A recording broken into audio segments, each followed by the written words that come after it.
This is just a sample of the audiobook. To get the complete audiobook, access the link posted in the first comment. Rich Daley had grown up as the firstborn son of Dick Daley, the Irish Catholic political boss who fine-tuned the Chicago political machine and ruled over a city of 3 million people. Dick Daley was a political genius, but was power-hungry and a flawed leader. His son Rich inherited his great love of Chicago and a belief in the democratic machine. But growing up in his father's shadow, the younger Daley seemed insecure and lacking of his father's talent or charisma.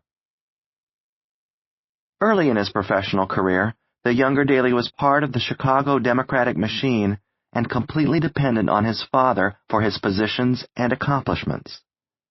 He was also emotionally immature, intellectually unexceptional, and a bit of a bully. After his father's death, however, Rich Daley began a dramatic personal evolution. He matured emotionally and intellectually, becoming more open to new people and new ideas. He also became a public policy aficionado and gradually gave up his belief that the democratic political machine was essential to advancing his own career goals.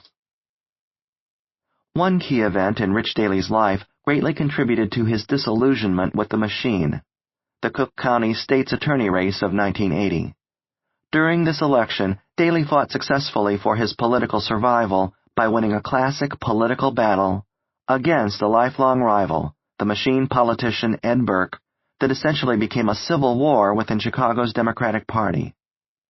After he won, Daley continued to mature in his new office, developing fresh credibility as a public servant and effective executive. But Rich Daley then made a big mistake. He decided to run for mayor in the Chicago election of 1983. Impatience, a lifelong trait of his, provides a partial explanation for his choice.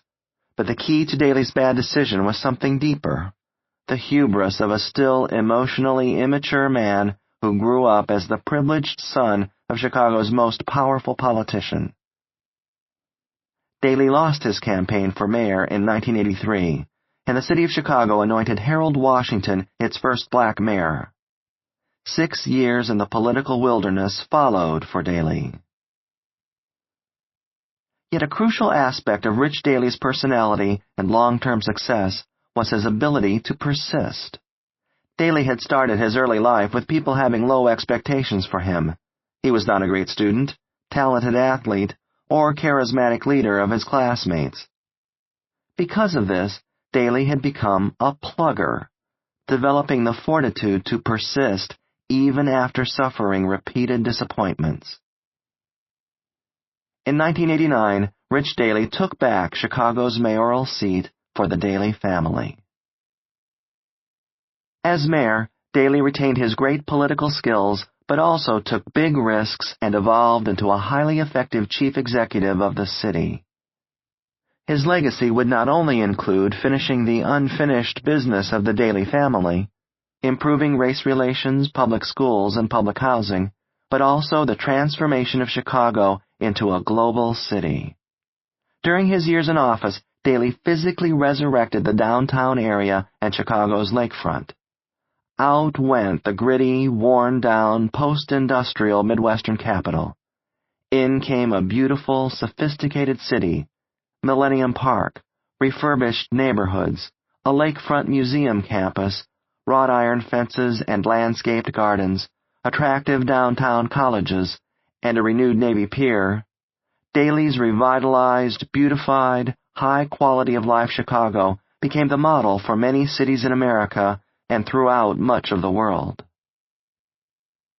But Daley was not a perfect mayor. Rather, the arc of his career was consistent with what a study of human nature would predict: a steep learning curve, a decade of disciplined work leading to mastery, the accumulation of power, and finally, hubris and mistakes.